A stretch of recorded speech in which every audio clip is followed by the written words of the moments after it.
화천대유 대주주 김만배 씨와 허위 인터뷰를 한 대가로 뒷돈을 챙긴 혐의를 받는 신앙림 전 언론노조 위원장이 14시간이 넘는 검찰 조사를 받고 오늘 새벽에 귀가했습니다. 신 전 위원장은 인터뷰 배후 의혹은 모두 부인하면서도 금전 거래 자체는 반성한다고 밝혔는데 특별수사팀까지 꾸린 검찰은 조만간 신병 확보에 나설 것으로 보입니다. 이종원 기자입니다.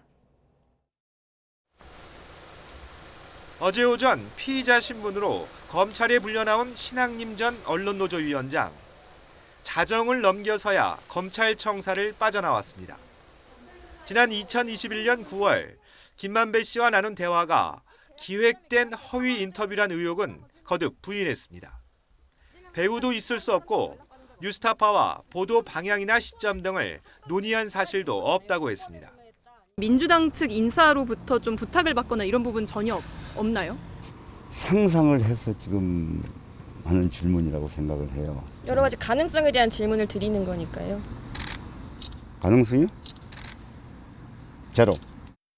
인터뷰 수개월 전 화천대유 사무실을 방문한 적이 있다는 언론 보도도 사실이 아니라고 답했습니다.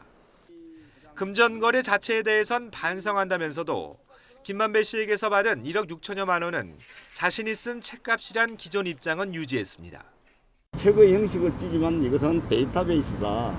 제가 옛날과 같은 그런 언론인이라고 하는 그런 인식이 좀 부족했을 수 있습니다. 그러니까 제가 그런 점에서 치밀하지 못했다는 점에 대해서는 저도 반성을 하고 있습니다.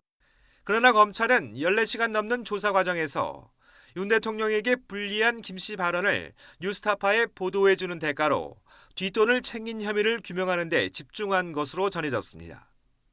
또 6개월 전 녹음한 파일을 대선 직전 뉴스타파에 제보하게 된 경위도 집중 추궁한 것으로 알려졌습니다. 검찰은 이미 앞선 압수수색과 김 씨 조사 등을 통해 두 사람의 공모 정황을 일부 포착한 것으로 전해졌습니다. 김 씨가 조사 과정에서 수사 무마 의혹 인터뷰의 허위성을 어느 정도 인정했다는 게 검찰 설명입니다. 그 당시에 윤석열 대통령이 2011년에 그 조우영 씨에게 수사 무마해줬다고 진술했는데 지금도 입장은 변화 없으세요? 그 당시에 대검 중수 과장으로서 그런 영향력 있는 위치에 있지 않았다고 생각합니다.